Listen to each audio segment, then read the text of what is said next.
Ok, vamos a iniciar entonces. Este día vamos a iniciar lo que sería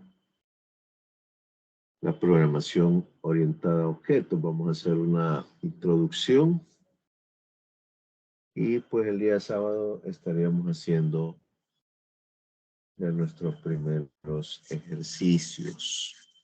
Eh, Vamos a hablar eh,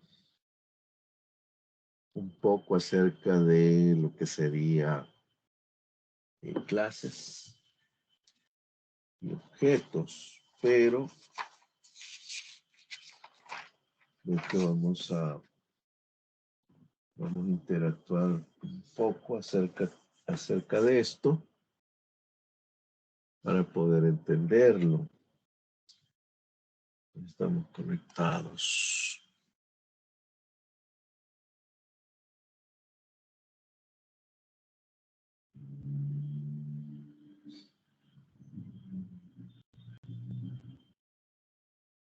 Ocho estamos conectados.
Ok, perfecto. ¿Qué es la programación orientada a objetos?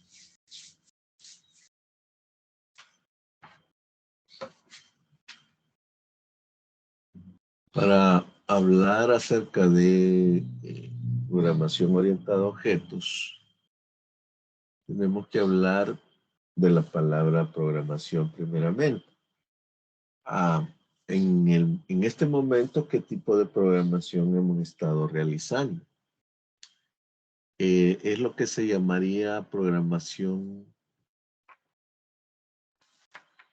por procedimientos,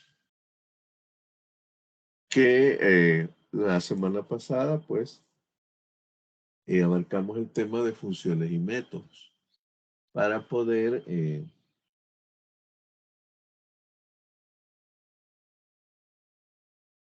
tener una mejor forma de codificar en este tipo de programación, ¿verdad? O sea, utilizando métodos y funciones, podemos optimizar nuestro código de tal forma que evitemos la redundancia, ¿verdad? Y parte de lo que les habla aquí. Pero con la programación orientada a objetos se mejoran muchas cosas que la programación por procedimientos no nos permite. Entonces, parte de esas bondades de lo que es la programación orientada a objetos es de las que vamos a poder aplicar en en nuestro, en nuestros entornos de programación. Ahora, la programación orientada a objetos no es exclusiva de Java, ¿verdad? No es exclusiva de Java, sino que puede ser usada en todo tipo de lenguajes que nos lo permitan, que al día de hoy, pues, es la mayoría.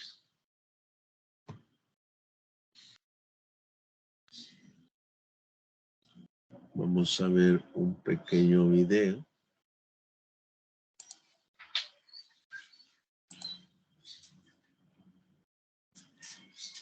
Y luego vamos a hacer una especie de discusión.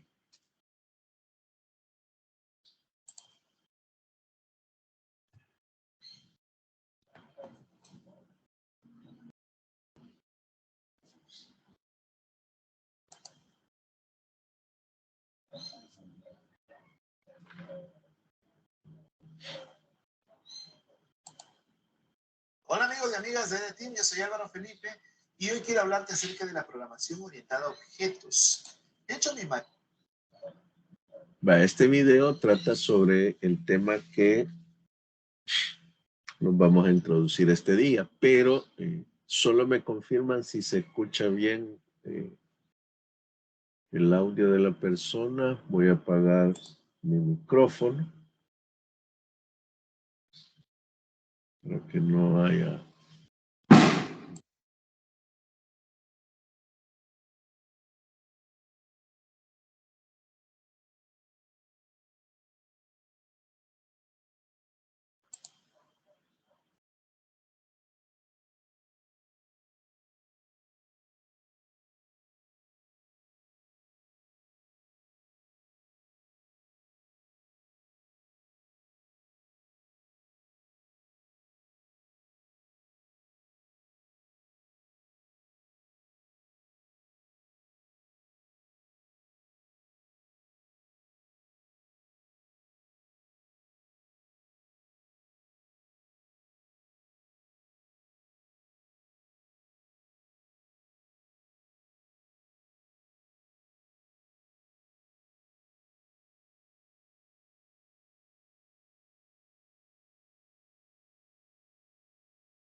No se escucha, ingeniero.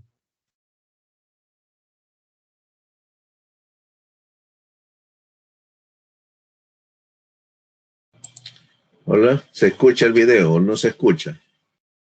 No. Va, perfecto.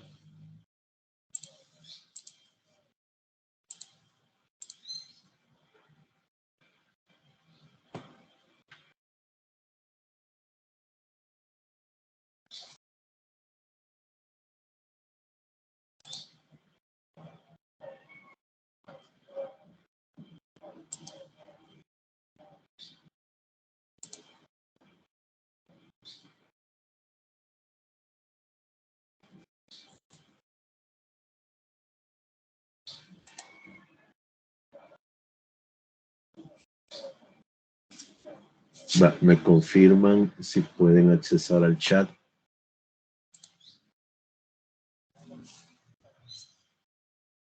Al chat de este. No, yo no. Va, perfecto.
Va, aquí en el aula acabo de publicar un chat.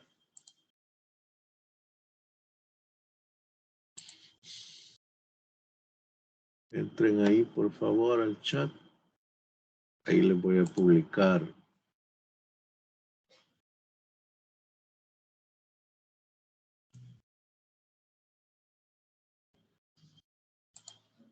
el enlace.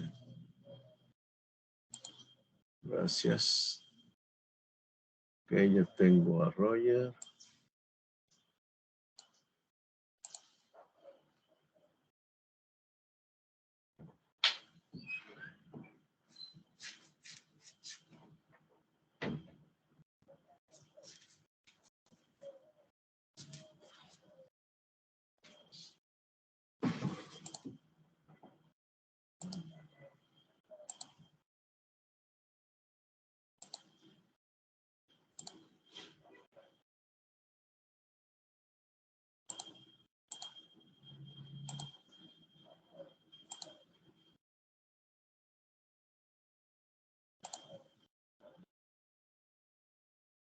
Perfecto.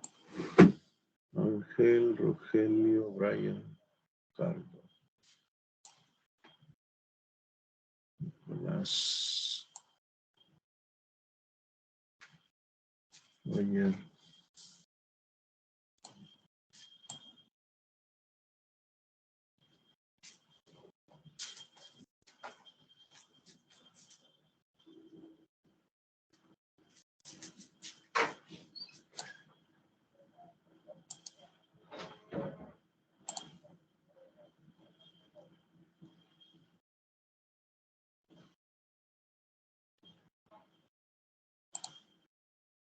Va, ahí les publiqué el link.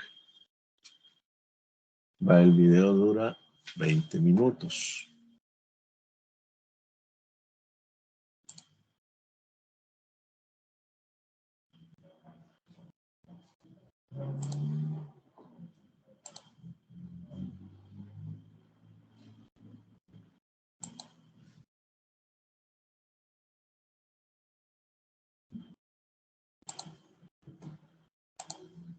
Para mí en cierta etapa, pasar de las bases de la programación allá a programar cosas reales. Aprender las bases es muy fácil y en un día puedes estar haciendo tu primero la mundo.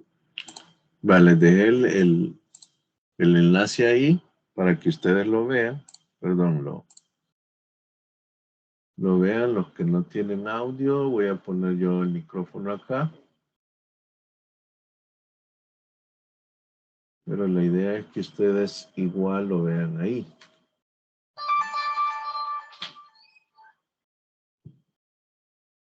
Gracias por el que lo compartió en el grupo. Gracias, Ángel. Va, entonces vamos a ver el video y después hacemos una discusión.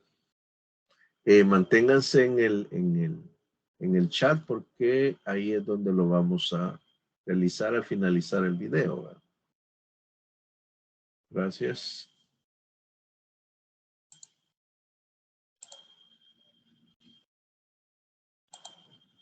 Primer programa muy básico, pero luego llevarlo al mundo real es algo que puede ser muy frustrante. Si tú estás pasando por ese momento, es temporal, tranquilo. A mí también me pasó, me sentí inútil, te invito a ver ese video, pero es temporal. Ahora, ¿a qué quiero llegar? A que la programación es amplia, pues por eso a uno le enreda. Y en la programación existe algo llamado paradigmas. Los paradigmas de programación, ¿qué cosas son? Son estilos de programar, formas de programar. Yo puedo programar de una forma, otra persona de otra forma, de otra forma, de otra forma.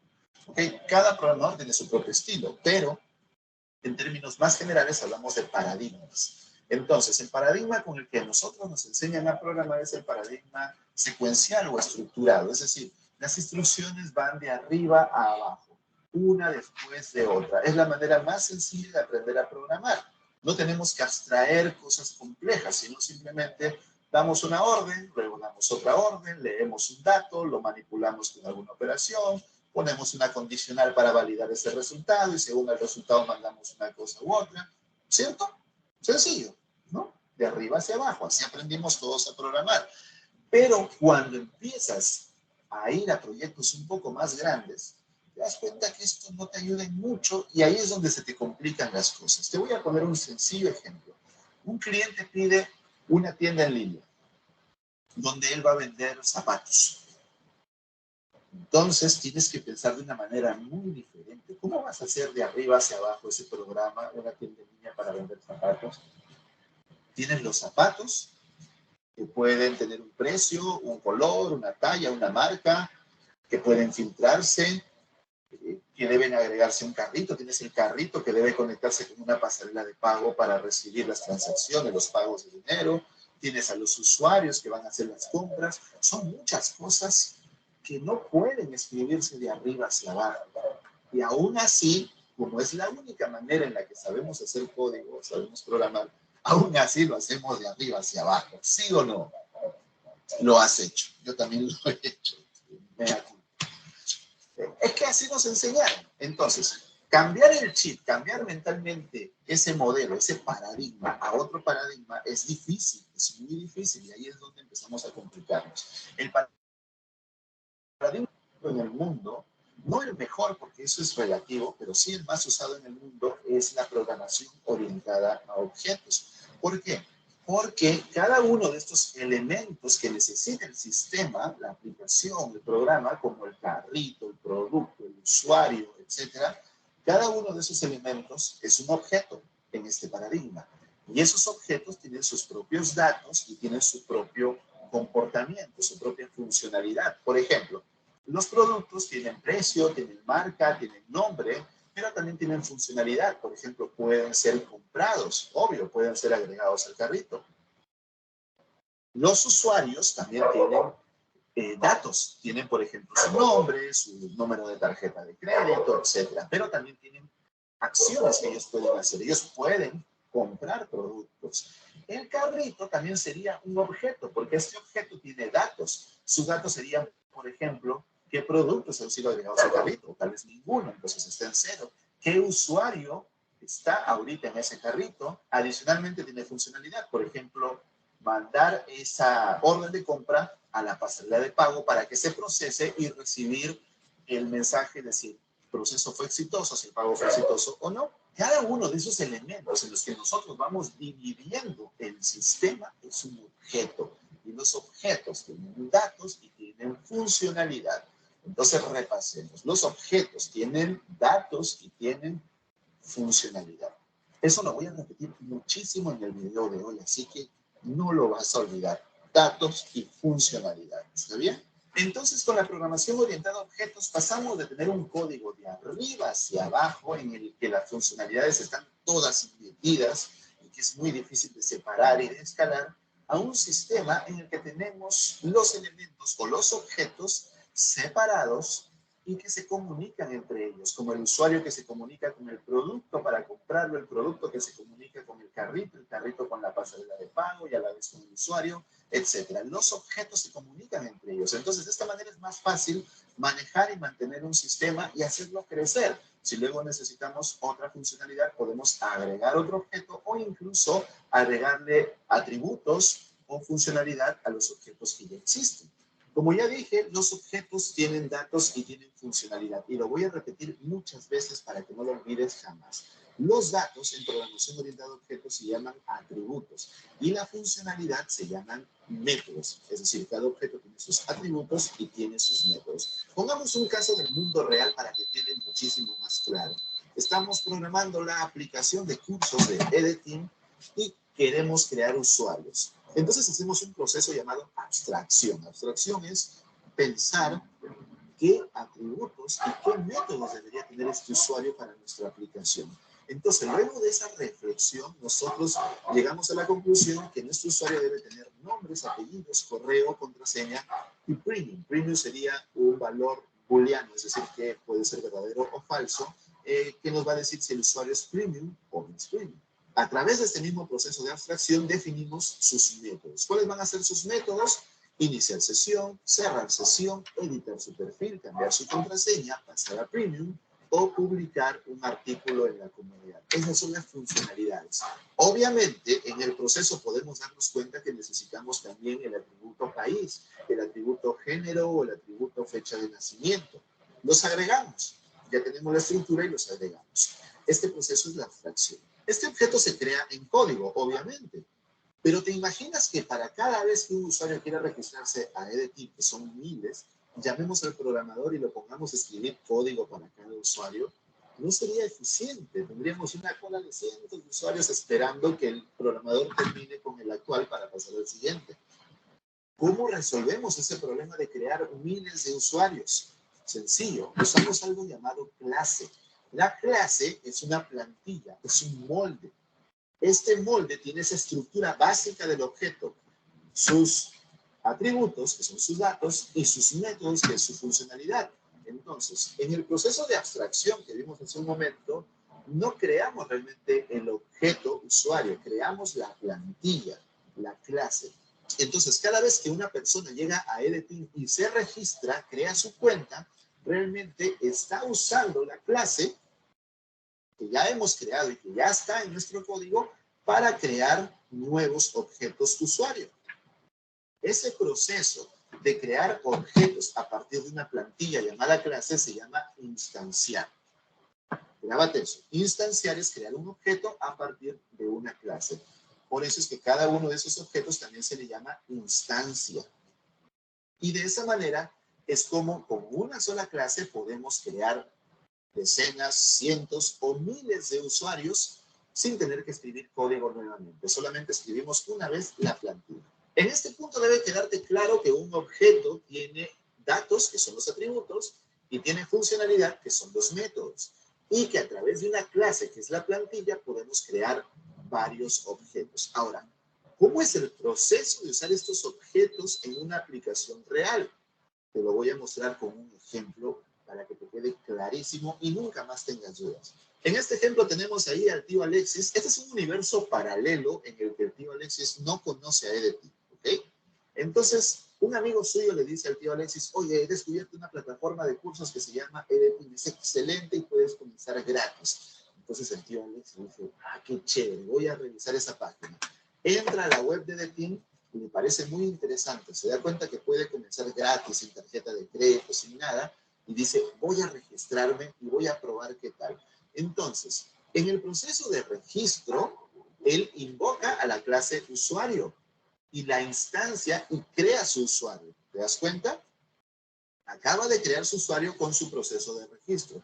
Ese nuevo usuario es el usuario 528 que tiene como nombre Alexis, como apellido Lozada.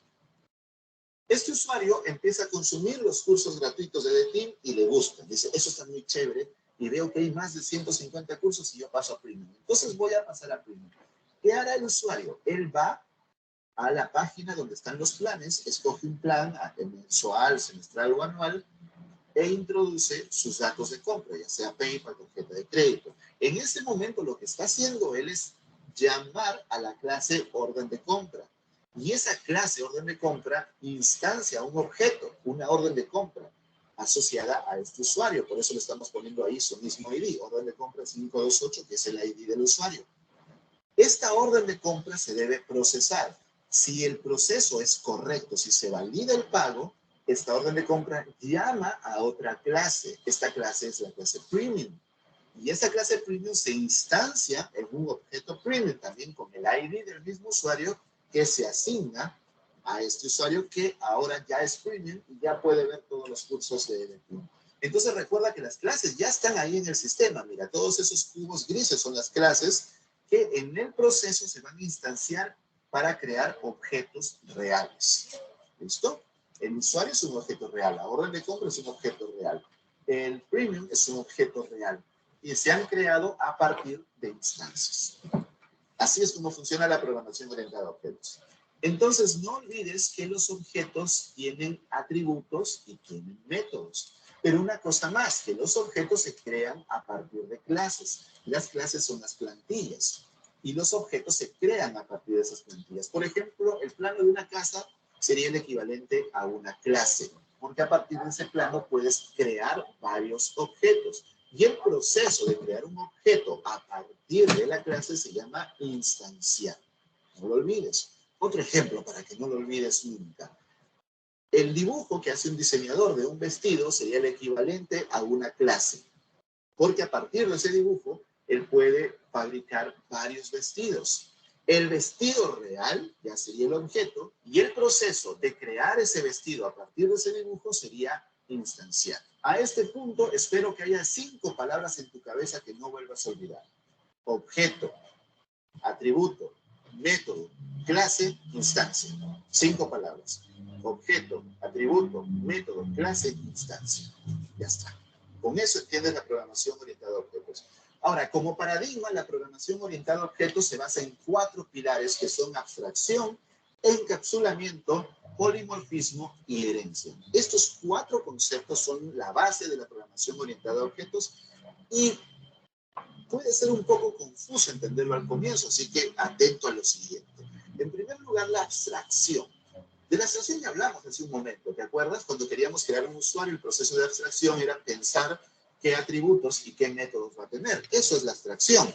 Obviamente, cuando creamos un sistema, nosotros tenemos que hacer una abstracción para todas las clases. El usuario, por ejemplo, en EdTeam, los cursos, las clases, las suscripciones, las publicaciones en comunidad, cada uno de estos elementos sería una clase y nosotros tenemos que hacer ese proceso mental de abstracción, de pensar qué atributos y qué métodos va a tener.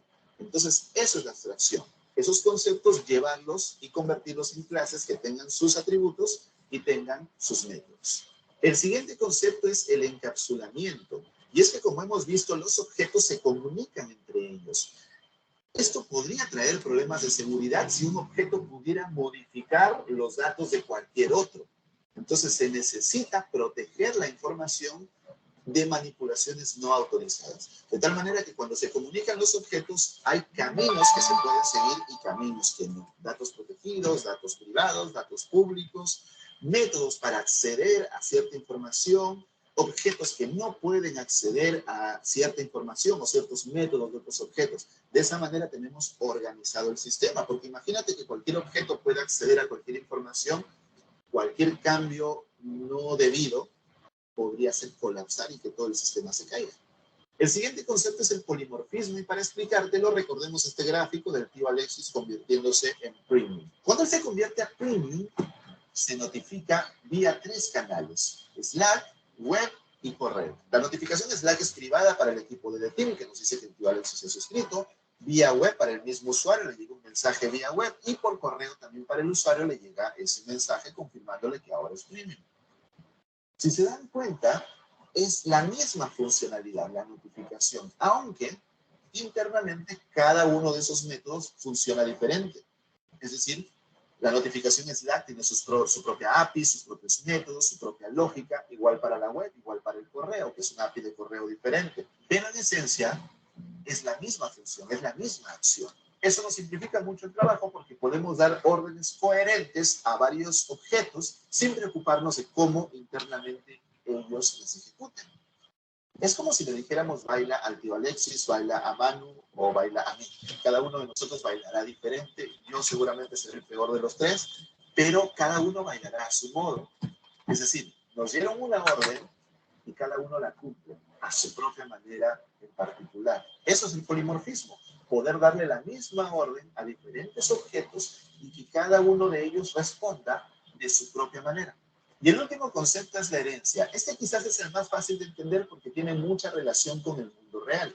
Por ejemplo, se han heredado muchas cosas mías, tanto atributos como funcionalidades. Por ejemplo, atributos, el color de los ojos, del cabello, de la piel, en la funcionalidad, por ejemplo, el carácter o la personalidad. Sin embargo, ninguno de mis hijos es una copia de mí. No son iguales. Sobre esas cosas que ellos han heredado, ellos tienen sus propios atributos, su propia personalidad, su propia funcionalidad. Mi hijo es muy diferente a mí y me sorprendo, a pesar de que reconozco también algunas cosas similares mías en él. Es lo mismo en la programación orientada a objetos. Tenemos una clase padre y las clases hijas heredan funcionalidades y atributos de esa clase padre, pero no son idénticos. No son idénticos, solamente aprovechan eso que ya existe y luego se le añaden nuevas cosas. Por ejemplo, miren, tenemos una clase para crear usuarios, ¿se acuerdan? Un usuario genérico. Pero luego decimos, necesitamos un usuario diferente que sea staff, solamente para el equipo de EdTeam, para los trabajadores de EdTeam, que tengan diferentes funcionalidades, diferentes atributos al usuario común. Entonces, ¿qué hacemos? Heredamos, creamos una nueva clase que herede de la clase padre, y esa clase va a ser staff, y ahí podemos poner a los miembros del equipo.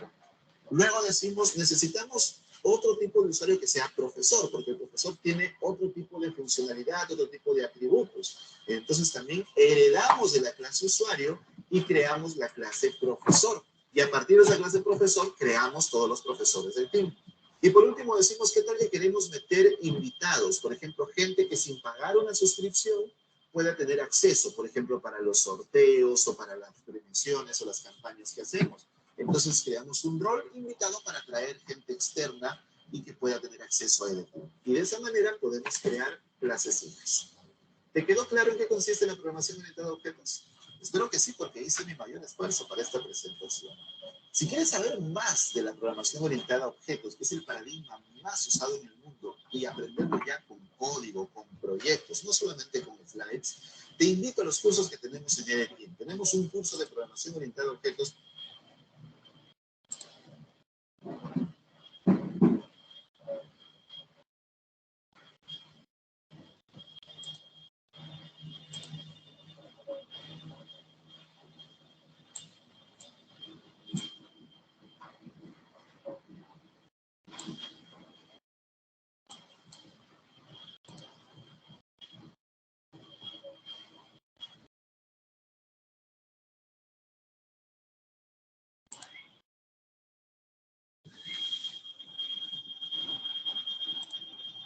Bueno, perfecto, mis estimados.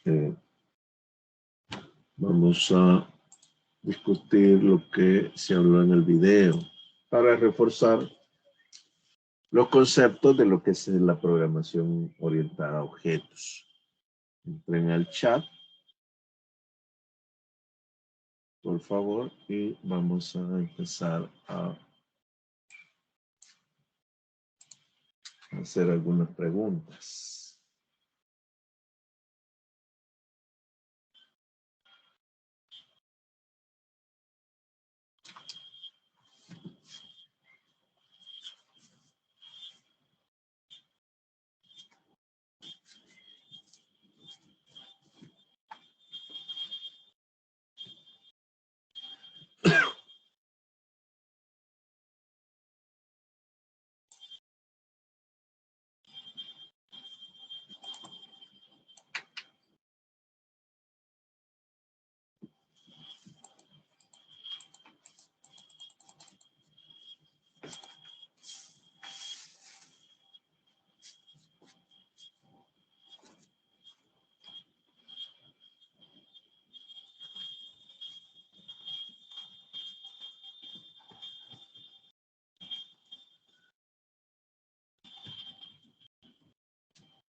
La primera pregunta. ¿Cuáles son los componentes de un objeto? ¿Va de acuerdo al video?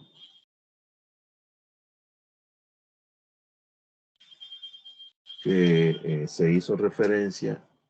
¿Cuáles son los componentes de un objeto? Solo eran dos, ¿verdad? Excelente. Gracias, Roger. ¿Los demás?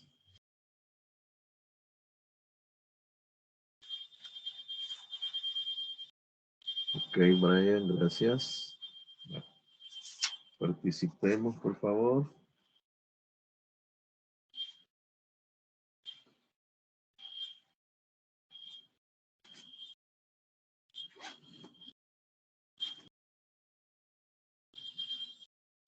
Ok, gracias. Carlos, Ángel, excelente.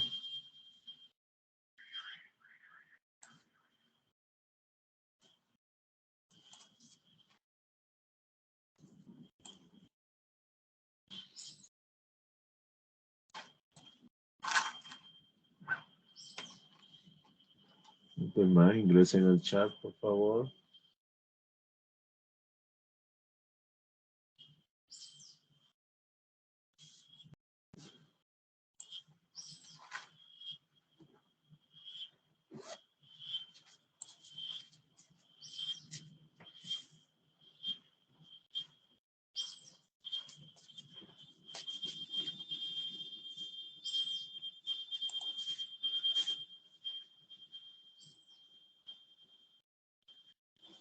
Entremos al chat, por favor.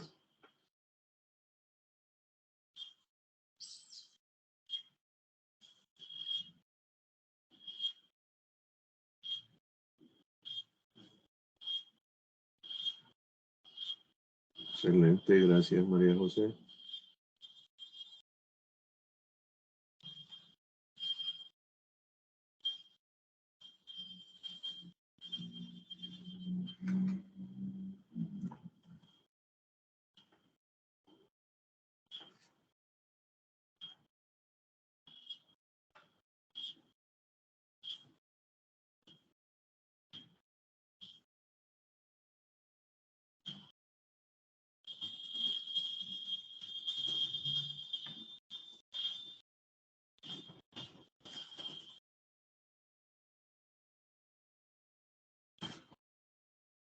Siguiente pregunta. Escriba 5 ejemplos de atributos y 5 ejemplos de métodos. Vaya, sabemos que los objetos se componen de atributos y métodos. Vale. Escriban o den 5 ejemplos de atributos y 5 de métodos.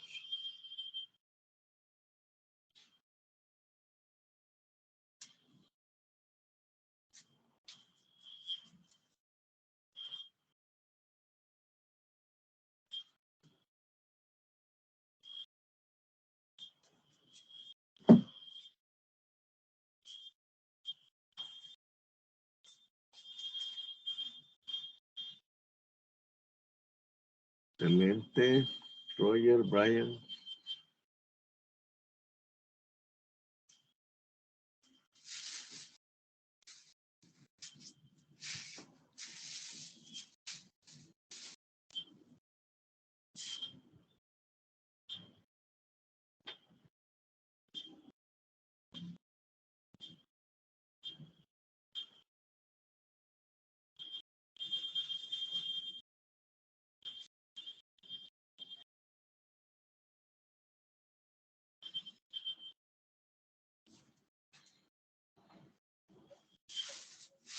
Excelente, Carlos.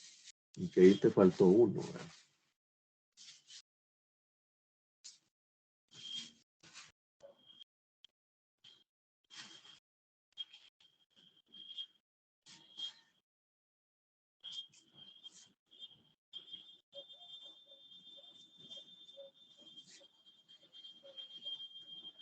Métodos. Excelente, Brian.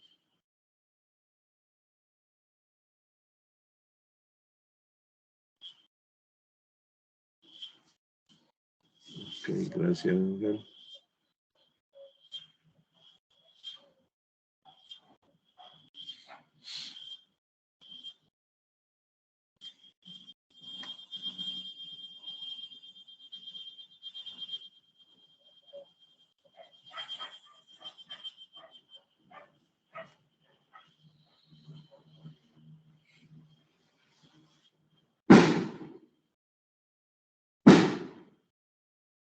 Gracias, María José.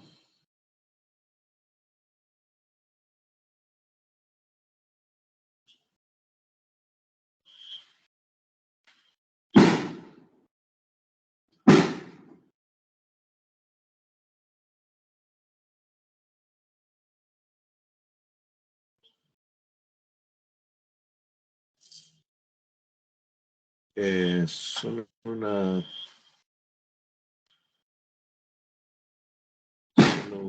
una observación, Carlos. Creo que Claxon. Bueno, ya vamos a hablar un poco de eso. Está bien. Va, perfecto. Gracias a esos 5 atributos y 5 métodos.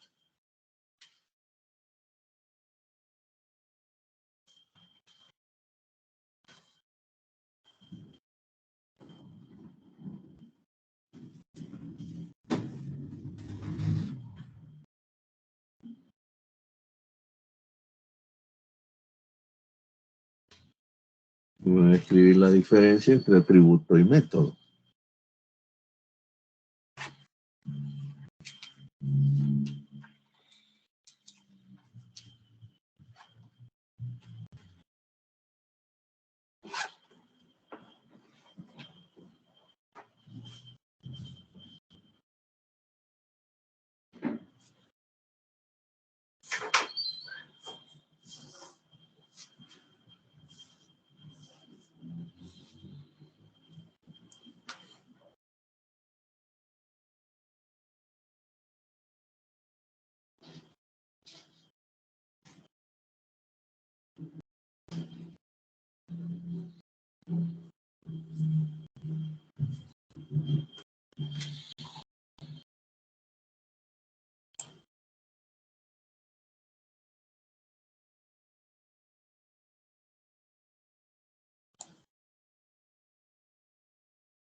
¿Cuál sería la diferencia entre atributo y método?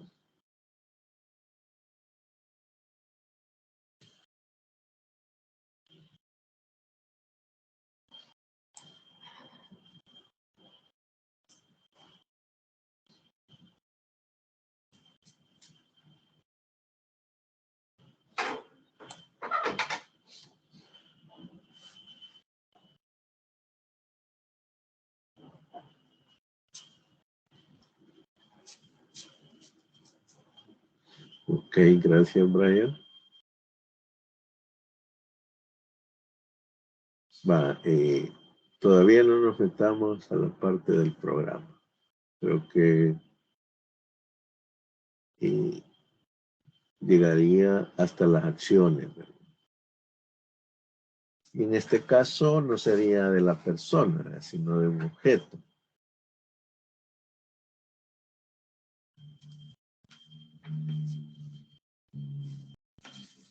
O sea, los métodos son las acciones del objeto.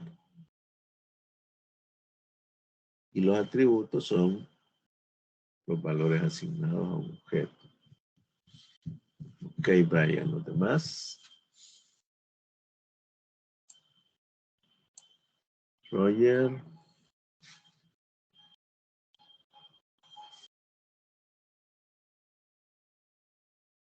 Son acciones.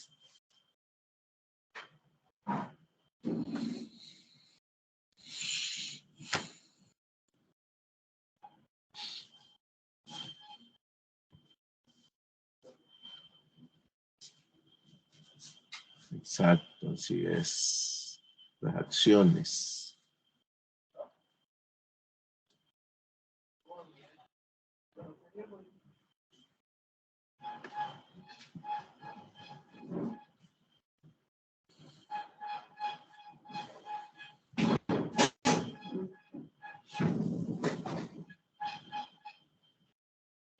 Ok, gracias, Carlos.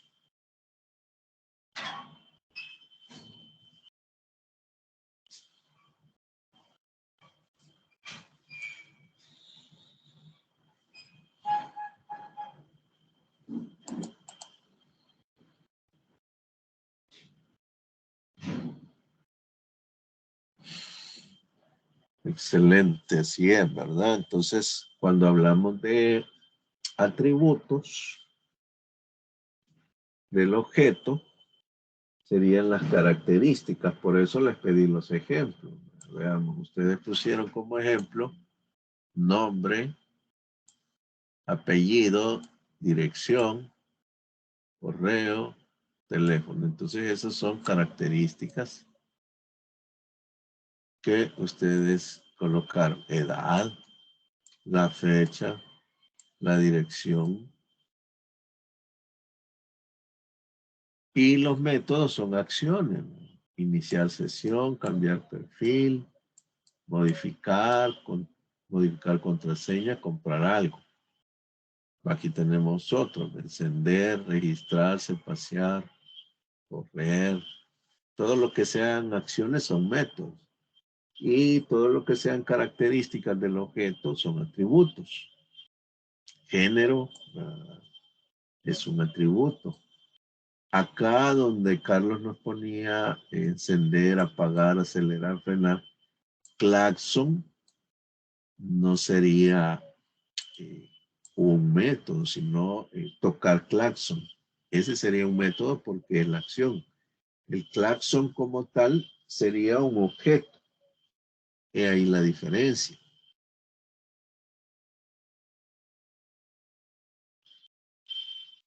Exacto, así es, ¿verdad? Entonces, esas características propias de un objeto serían los atributos. Y los métodos serían las acciones. Entonces, ya prácticamente podríamos hablar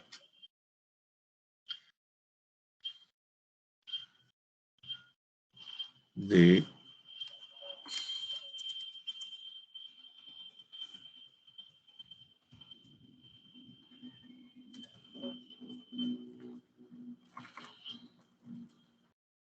qué es una clase.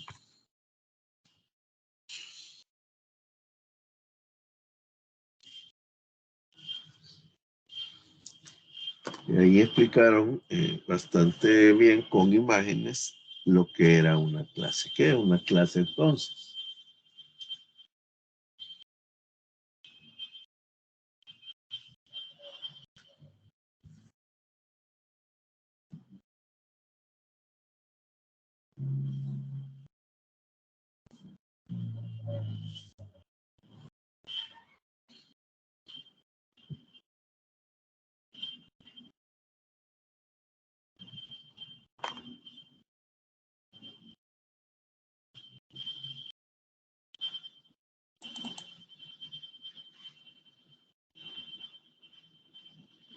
Ajá, que recuerdan el video que mencionó que era una clase.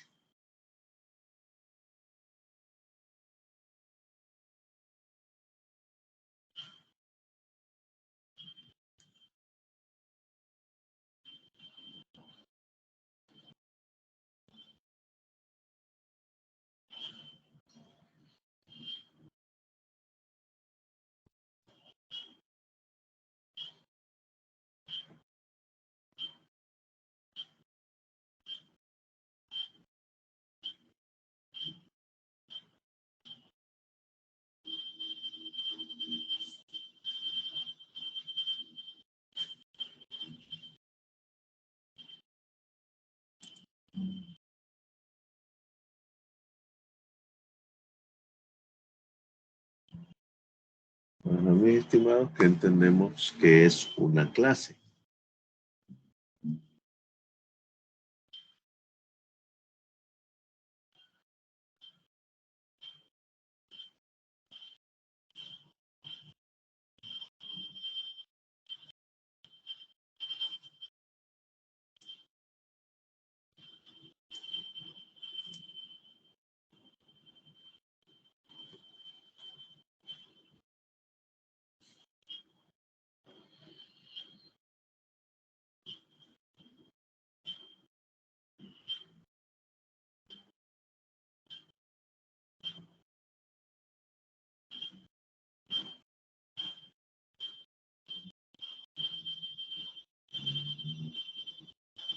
Exacto, así es, Ángel, es el molde, ¿verdad? Recuerdan, ¿verdad? Él puso como ejemplo y le llamó plantilla.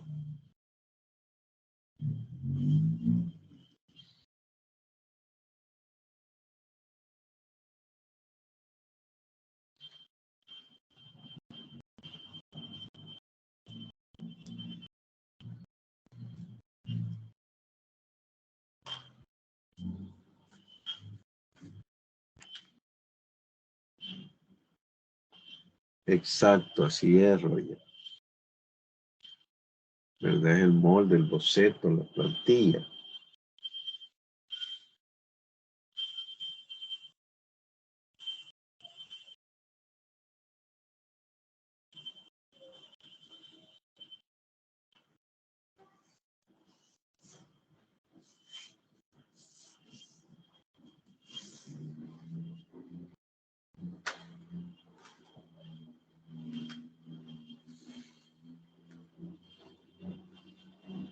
Va, entonces tenemos que tener claro que es una clase, ¿verdad? Entonces, la clase sería, como bien lo mencionaron en el video, la plantilla o la base de mi objeto.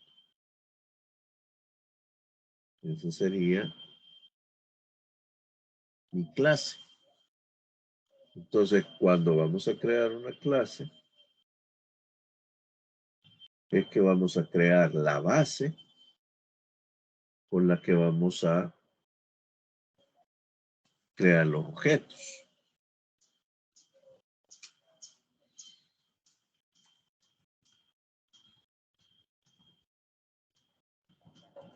Y aquí viene esta palabrita que es clave,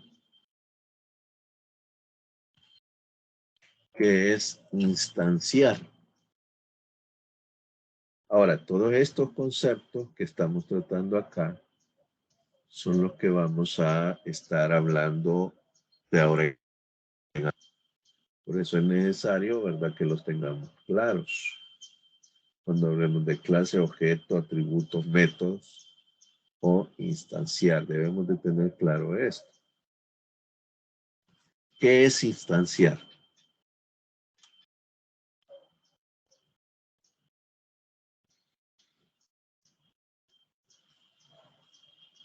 ¿Qué es instanciar o qué es instancia de una clase?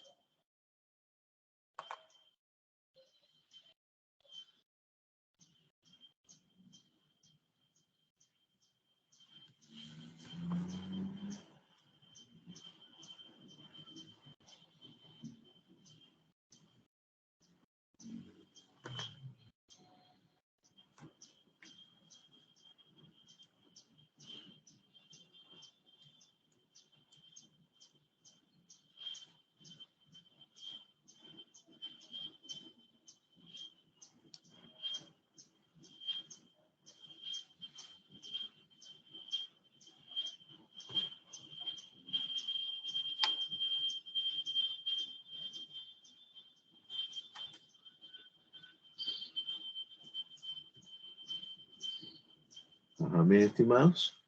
¿Qué es instanciar?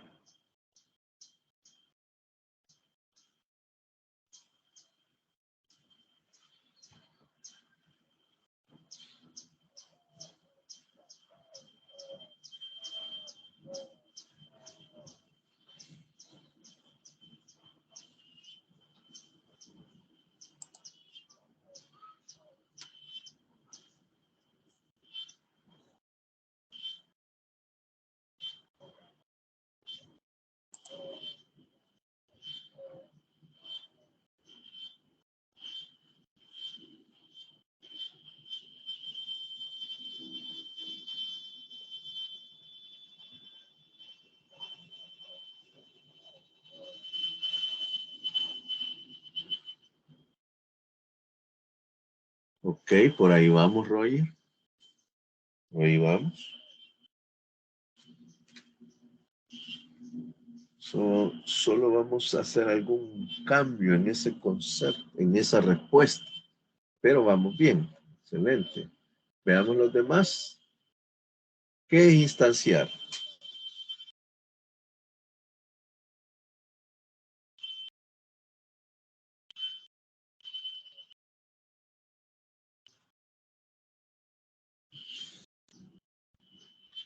¿Alguien más opinó?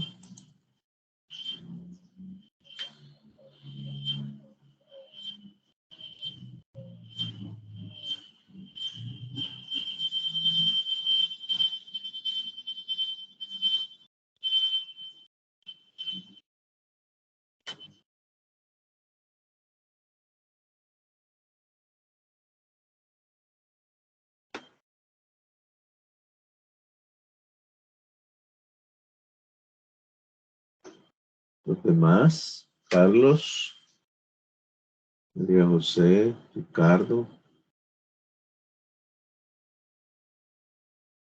¿Qué es instanciar?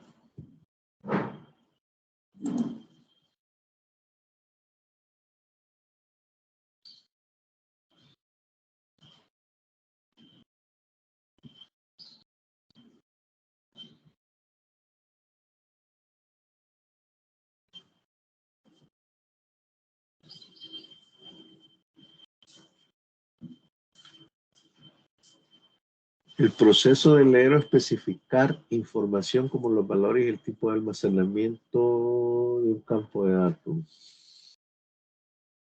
Vale, perfecto. Esa respuesta creo que iría más orientada a base de datos.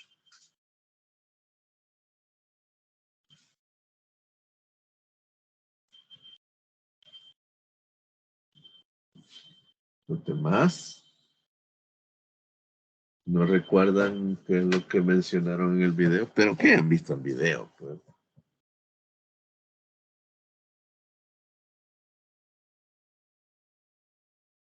Instanciar es un conjunto de datos almacenados en una clase.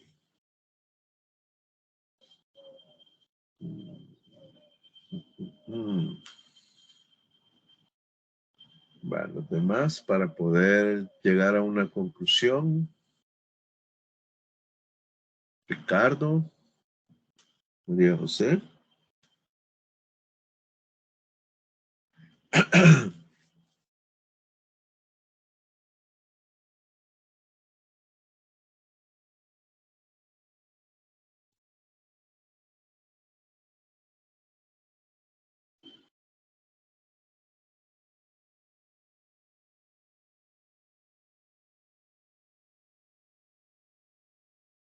Veamos. Vamos a definir qué es instanciar.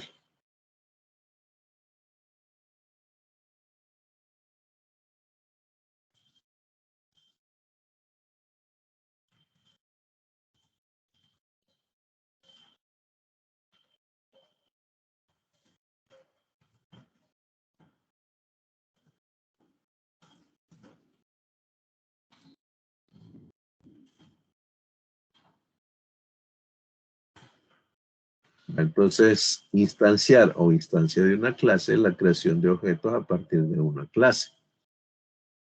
Por eso, lo que Roger nos compartía era lo más acertado, ¿verdad? Entonces, él nos compartió, ¿verdad? Supongo que es todo objeto que derive de otro. Ahora, mejorando o agregando lo que Roger compartía es todo objeto que deriva de una clase.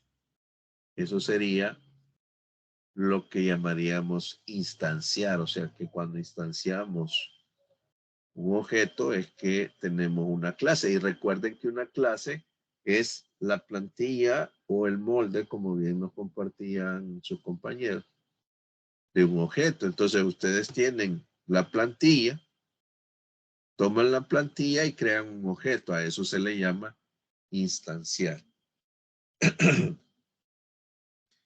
Que es, veamos una vez definido eso, que es abstracción. Recuerdan que mencionaron esta palabra, que es abstracción.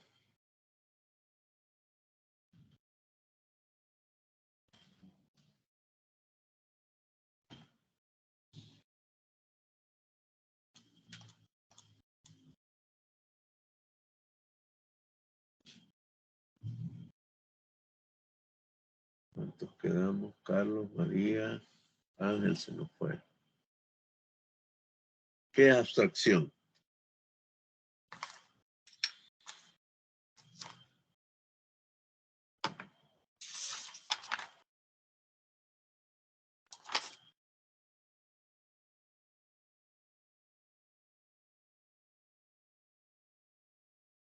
Que veamos.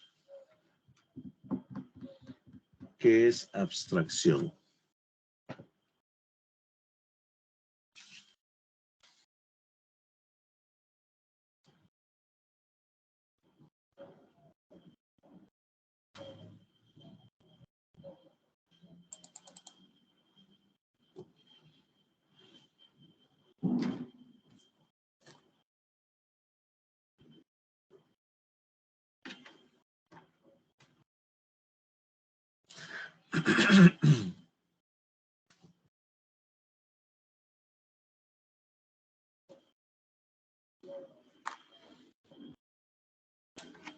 ¿Qué entendemos por abstracción?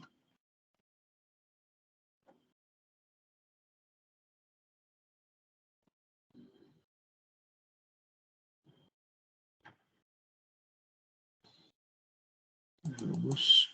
Ok, Brian, las características de un objeto y que lo diferencian con los demás. Ok, vaya, perfecto.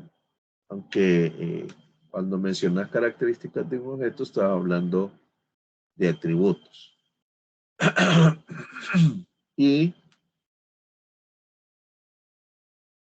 lo que lo diferencia de los demás es que el objeto es único, ¿verdad? Pero todavía no es la respuesta a lo que es abstracto. Sí se oye un poco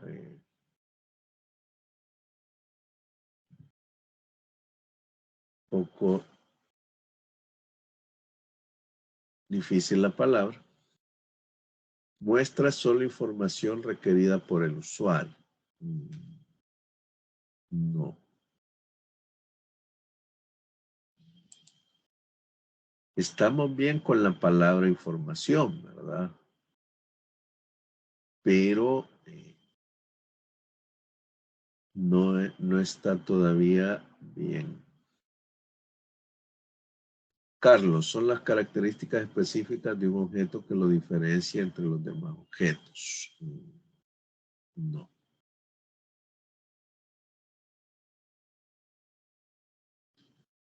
Eso sería identidad. El objeto tiene identidad, lo que lo diferencia de otro. Veamos. Ok, ¿alguien más? Carlos, solo quedamos Ricardo. Ricardo.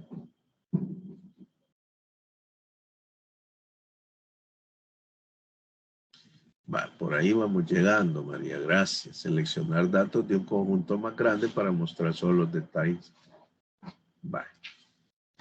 Ok, vamos a tomar la palabra seleccionar datos. Y vamos a aclarar este concepto. Vaya, ¿qué sería la abstracción? Vamos a dar una respuesta en honor al tiempo. Abstracción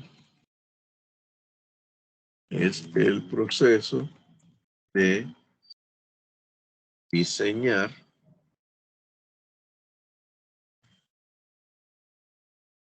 una clase.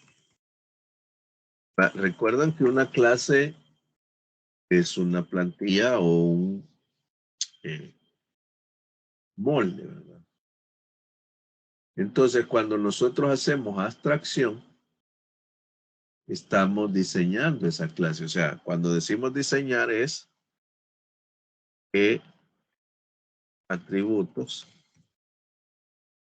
y métodos va a tener. ¿Ok? Esa es la abstracción, perdón. Entonces, cuando ustedes hacen abstracción de una clase, por ejemplo, la clase persona, entonces ustedes requieren darle atributos y métodos. Entonces, el proceso de pensar qué atributos y métodos va a tener esa clase es lo que se llama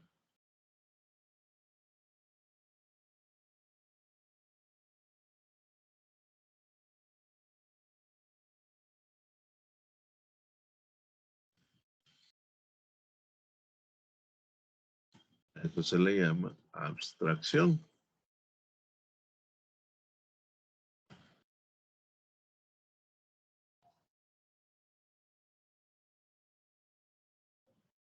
Y ustedes ya bien lo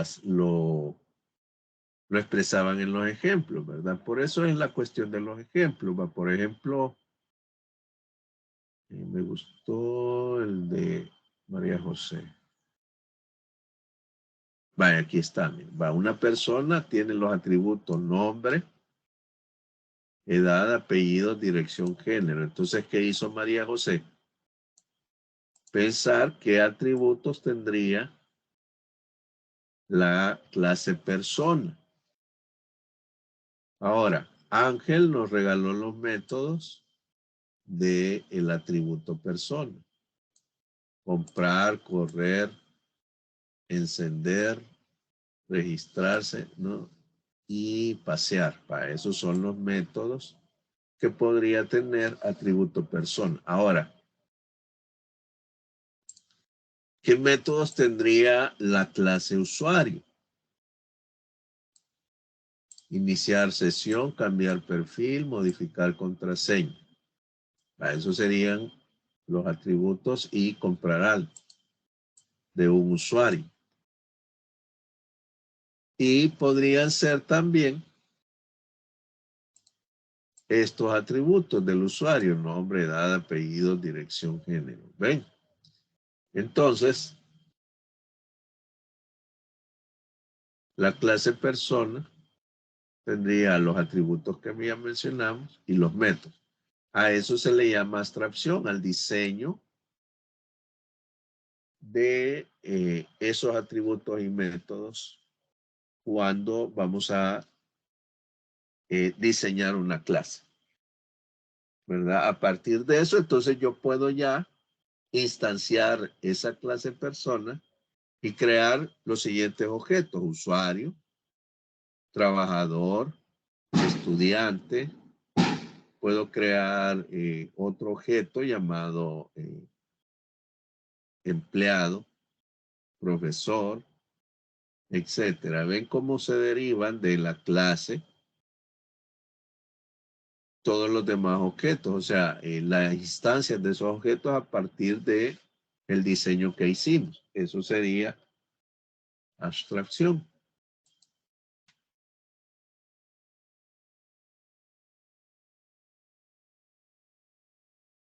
Y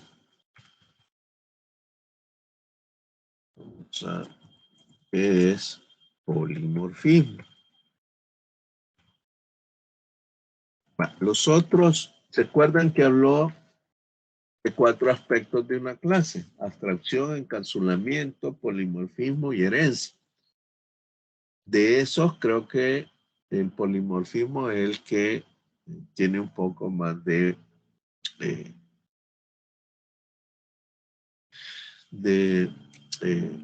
dificultad a la hora de entenderlo. Entonces, vamos a tratar el de polimorfismo.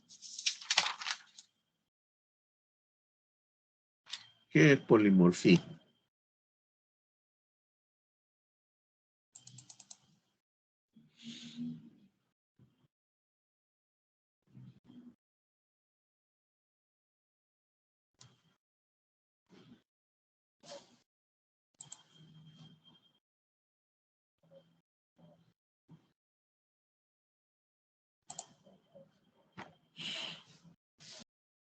¿Qué entendemos por polimorfismo?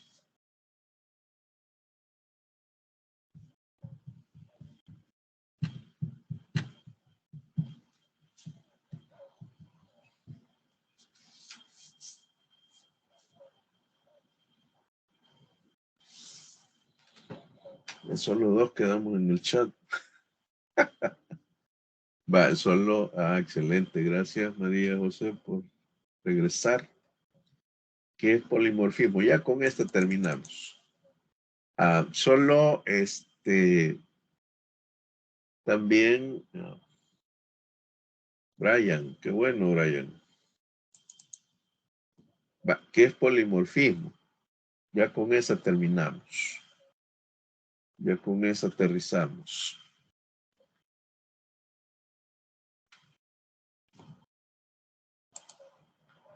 Es la capacidad que tienen los objetos de una clase de ofrecer respuestas distintas, independientes en función de los parámetros. Excelente.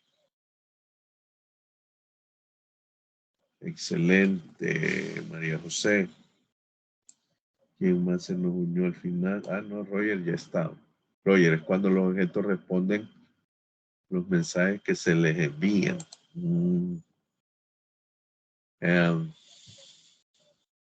No.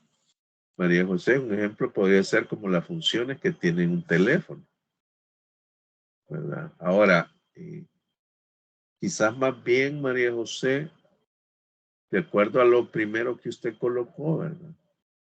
Que ofrece respuestas distintas independientes en función de los parámetros. En cuanto a los objetos, dan una respuesta en base a los parámetros.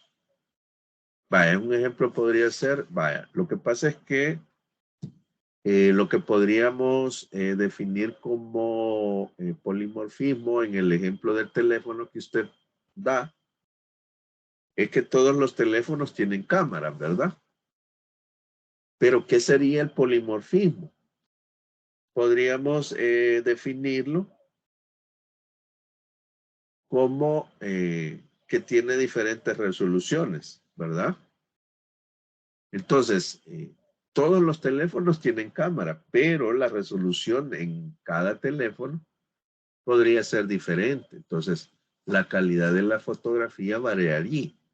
Eso sería la cuestión del polimorfismo. Es el mismo método, o sea, la acción que realiza, como usted lo pone, la función de la cámara, todas la tienen, pero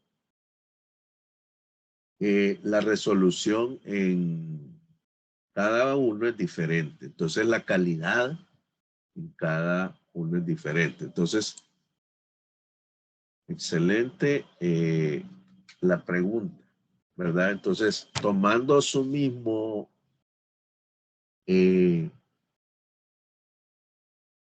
concepto, ¿verdad? Nos contestamos la pregunta que usted hizo, ¿verdad?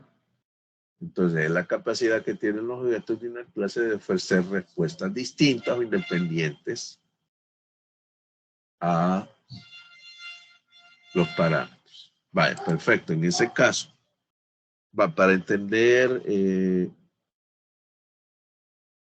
lo que sería el polimorfismo, podríamos separar o entender la base de las palabras. La palabra, ¿va? Entonces, ustedes recuerdan que hay una palabra que políglota, que es un políglota.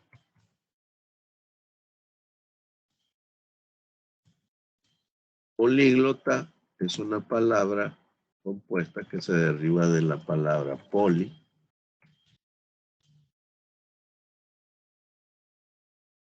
muchos,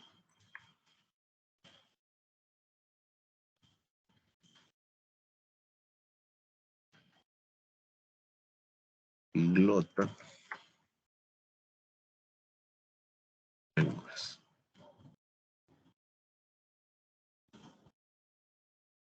Muchas lenguas. Eso sería el significado de políglota. O sea, al descomponerlo. Poli es la palabra griega que es a muchos y glota en lenguas. Entonces, lo que se quiso expresar con la palabra políglota es aquella persona que habla diferentes idiomas.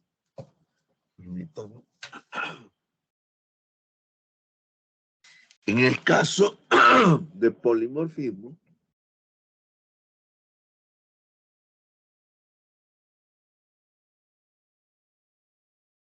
sucede casi lo mismo. Poli,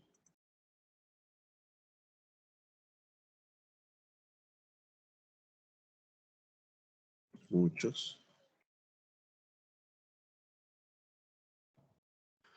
morfismo,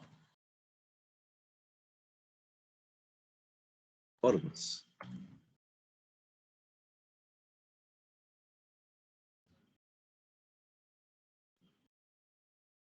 Formas, ¿ok? Entonces, lo que significaría así literalmente polimorfismo sería muchas formas. Entonces, al interpretar esto de muchas formas, lo que nos da a entender que el polimorfismo en una clase es que el mismo método puede utilizarse de muchas formas, ¿verdad? En diferentes objetos. Y ahí viene el ejemplo de la cama, del teléfono, ¿verdad? En un teléfono puede tener una mejor calidad y en otra menos calidad. Entonces es una forma diferente de la misma acción. Eso sería el polimorfismo o muchas formas. Ok, mis estimados. Gracias por haberse quedado y participar. Solo informarles que les voy a dar un punto por haber participado en el chat a Roger, Ángel, Carlos, Brian, Ricardo y María José. Va a tener un punto el haber participado en el chat.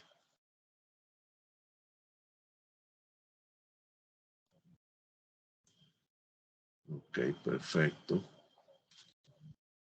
Vamos a...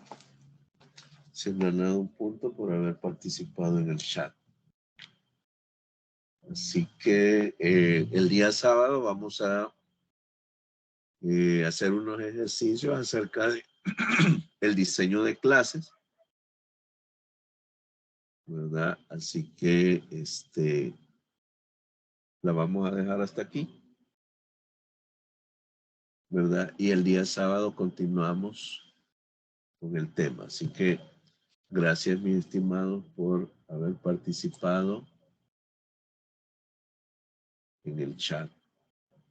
Y nos estamos viendo el día sábado en la clase, ¿verdad? Así que pase feliz día y cualquier consulta nos la hacemos por el grupo, ¿verdad? Vale, perfecto. Gracias, mis estimados. Pasen un feliz día. Gracias. Feliz día. Bueno, gracias. Gracias.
Gracias.